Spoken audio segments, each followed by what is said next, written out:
Hi guys, আসসালামু আলাইকুম। Welcome to Mahira cooking house. আজকে আমি খুবই মজার একটি ময়দার নাস্তার ডিজাইন শেয়ার করতেছি।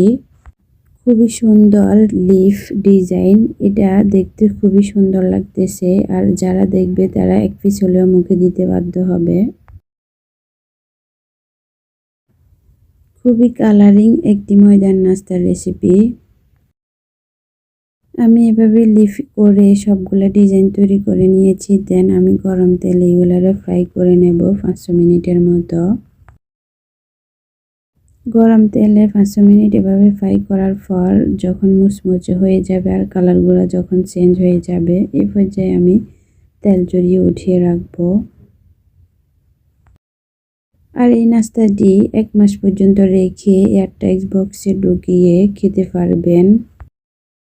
দেখতে যতখানি সুন্দর, খেতে তার চেয়ে ভীষণ একটি মজার রেসিপি শেয়ার করেছি। আশা করি আজকের রেসিপি আপনাদের ভালো লেগেছে। আল্লাহ হাফেজ।